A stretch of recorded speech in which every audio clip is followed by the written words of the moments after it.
Yeah, I mean, the philosophy here has always been just trying to formulate a game plan that's best going to fit our skill set and basically, best put us in the best situation in terms of matchup. So, we're accustomed to doing that, making sure that our game plans are fluid and really able to adjust and base it upon, again, who do we have up available and who are we going against and what's going to give us the best chance to score. How did you and Foley blend y'all's offensive philosophies? Did y'all just sit down and say, here's what we want to do with this?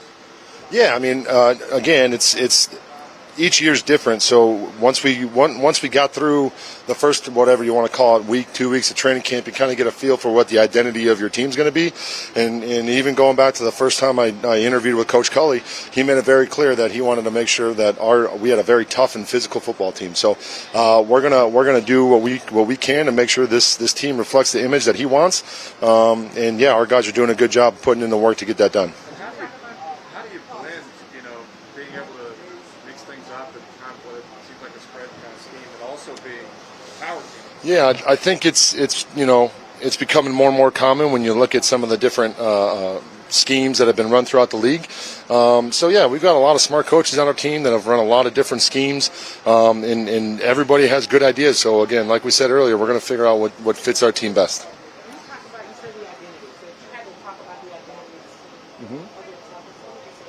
Yeah, we want them to be tough and physical and smart. We want to be able to depend on them when it's 140 degrees out here like it was today, and we want a tough football team. So again, that means coming out here and being able to grind through some of these tougher practices. And like I said, our guys have responded really well and have put in a lot of work over the past couple of weeks to try and build that.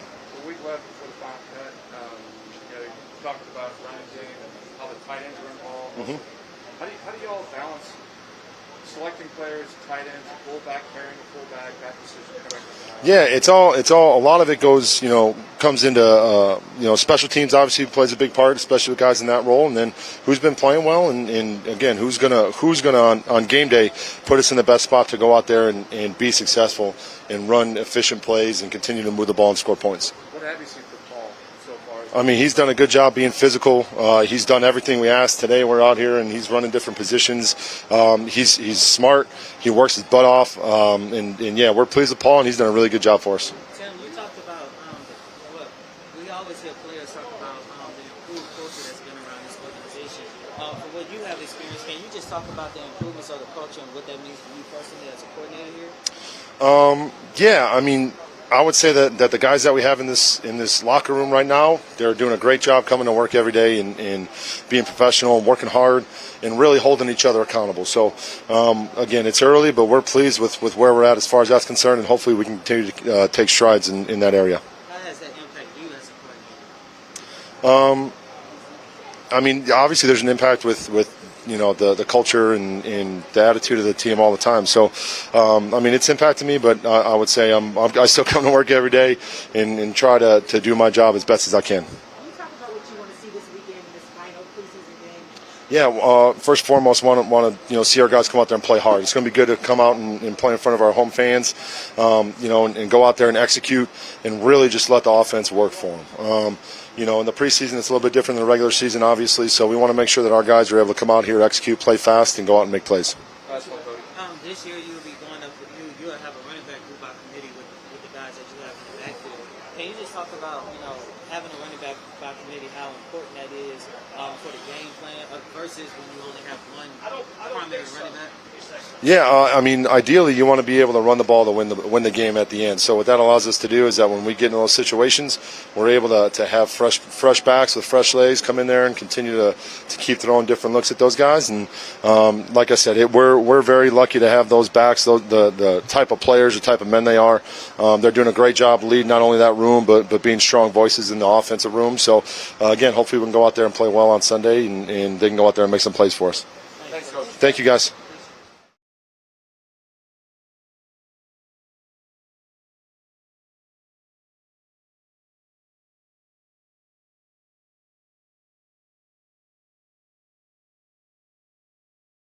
Pumped up, another day, I guess you can say training camp still. Guys have come a long ways. I mean, since that first day we were out here trying to establish what we wanted to be, how we wanted to play defensive football, and they've We've seen improvement. Some things we're doing pretty good job of. Others we need to improve upon. It's always good when you get a chance to play the Super Bowl champion to get a great evaluation of exactly where we are. But we like some of the things we've done. Can't wait to play another game. Getting ready for Jacksonville. You talked about takeaways before, takeaways and everything. All your players talk about to the city brought in. What's the other thing that you want to see your team do better? Oh, there's a lot. I mean, we could do a better job taking the ball away. We had some other opportunities that we left on the field last week, but it always starts up front, stopping the run. And we're about a gap-sound defense, playing hard, getting 11 guys to the ball. That's the first thing we talk about. Once you have good gap control, you're flying around to the football, and you have 11 guys at the point of attack, takeaways come then. We had a couple breakouts. Believe me, we gave up a few plays last week. Not satisfied with how we played third downs. We had some opportunities we let slip away, but hopefully we can take another step this week. Do you have any way of tracking takeaways in practice, or what do you look for? Not just the takeaway, but what are you looking for? Well, you're right. It's pretty easy to actually track the takeaways per se, but a lot starts before that. One way is just, I'm from a little small town in East Texas. The simple math that I kind of got a little bit is that you get more takeaways when you're trying to take the ball away. And what I mean by that is that if you have an opportunity, if a ball carrier has a ball, we want to see you going after the ball. That's the first step, trying to strip the football. So that's what we chart first. Just how many times we see guys actually pulling, yanking, punching the football. Lily, I need to ask you a few questions about your son. Nothing new, you've heard him a million times. But, could you talk about the pride you have in him as a father and as a coach? Well, and I've always felt this way about coaches' kids in general. When they go into the profession, they have seen it, good and the bad, throughout their lives. So you kind of know what you're getting, and they kind of know what they're getting into.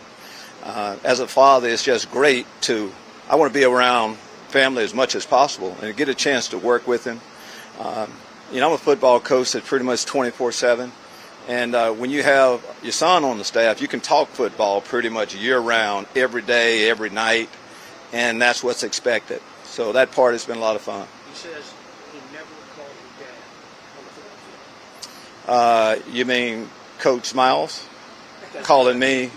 That's exactly what I'm Coach. I mean, we understand, our relationship together, but he'll tell you that it's about, I'm his heart. I hold him to a certain standard like I hold all the other defensive coaches on our staff. Same standard I hold to myself. He said that he understands that he may never be able to get rid of that idea that he's gotten a job when he's working with you because of his last name, but he has to work to prove that is simply not the case. He's here on his own merit, on his own right. Mm-hmm. Some thoughts about that kind of go with playing in being a father and him kind of coaching in your shadow. Well, you can't get away from he's my son, so that part is there, and people are just going to assume certain things based on that. But if you start talking football with him, you see his products that's on the football field. I've been around a lot of coaches' kids. What I've found is that a lot of time people hold stuff like that against them, and they work harder than anyone. Again, when you know what you're getting into and you've seen it all your life, I think you get the best from coaches' kids. So, yeah, he's my son. Can't get away from that. But as I'm judging him, he's our linebacker coach and doing a pretty good job. I think I asked you this question once before, but it bears repeating now. I've always heard and believed, as a father too, that when a son or daughter follows in their parents' footsteps, it's the ultimate compliment. What do you think about that? I agree 100%. And again, they've seen the good and the bad throughout their lives. And for them to want to go into the same profession that you did. We're talking football now, but I think in most professions, a lot of fathers follow or a lot of sons follow their fathers because they've seen it all their life, and there are some things that they like about it. And just like I wanted to be a football coach, it was in my blood. I think it can be in your son's blood too, and I know that's the case with Miles. One more question, if you don't mind, real quickly. Is there a special moment that you can recall where you go, he's your son, but he's your coach, assistant for you, that kind of thing. You go, wow, that's my kid. He's getting it done. Well, I had a lot of those moments, and just seemed like, after a while, we've been coaching together for a while. I can't remember the first time we started coaching together now, I just know it's been a lot of moments like that, special wins and things like that, and it's always great when you have somebody that you really love there right next to you. Coach, there's been a lot of excitement about your defense improvements and ability to take away the ball, but what about the defense ability to improvements that they showed in stopping the run? Well, it starts with that. I know we're going to talk takeaways, but it's about first gap control, running to the football, getting 11 guys to the ball in a disciplined way. If you do that, then that's when the takeaways start coming. So I think first it starts up front. Our defensive line has attacked the line of scrimmage well. Guys are buying into just trust your teammate. I just need to do my job and have faith and trust in the guy next to me. Once you get that concept down, the rest of those things come. Thank y'all. All right. See y'all later. All right.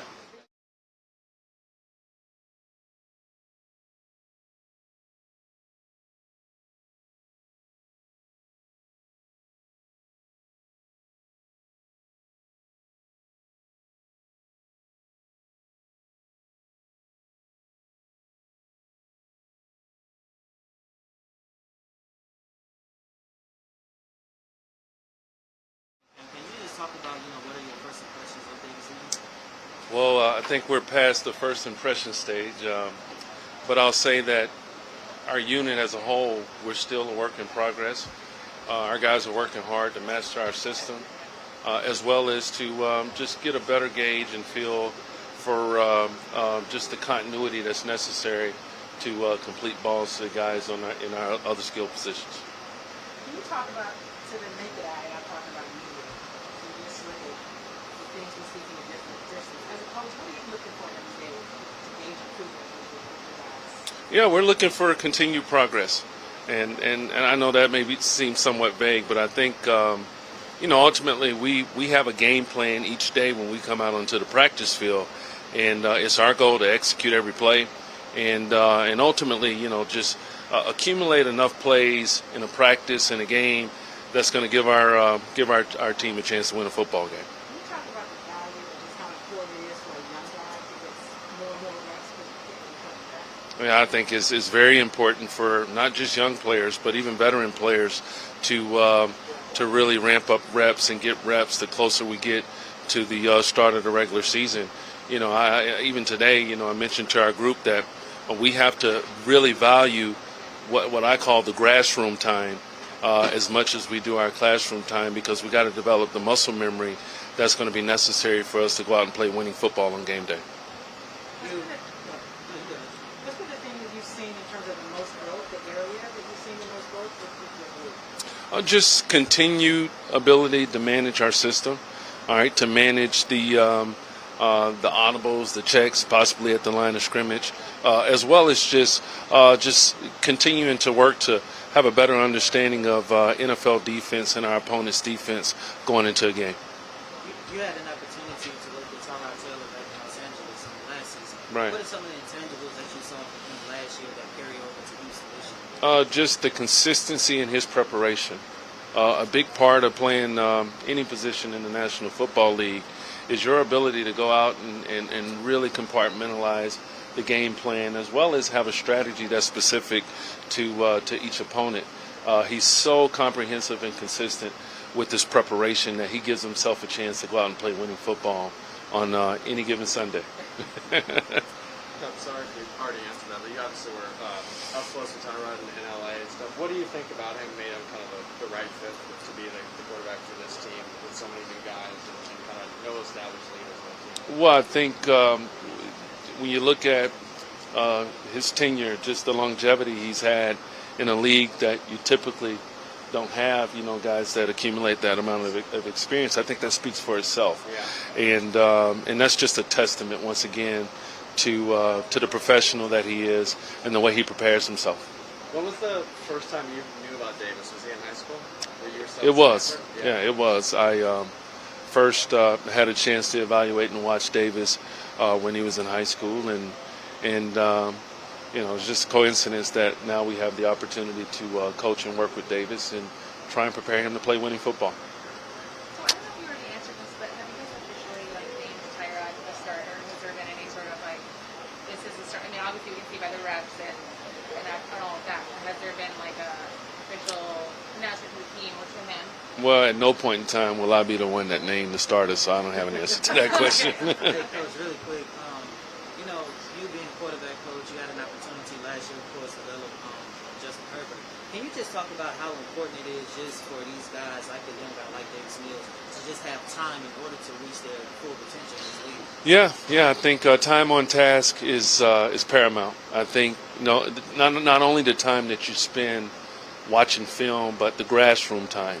It's virtually impossible to create the pocket environment that they have to adapt to on game day, and so having the opportunity to play in preseason games going into this season compared to last season, I think it'll help to get a better assessment and evaluation for young quarterbacks all across the league. Two more guys. Last week, David Foley said that Deshaun is doing everything that you guys are asking him to do. So I'm curious. I just wanted to follow up on that. Maybe you can't answer. Maybe it's for Cully, but what is being asked of him specifically? That's a Coach Cully question. Okay. Yeah. Last one. Thank All right. you. Thank you. Thanks, Coach. You kept trying.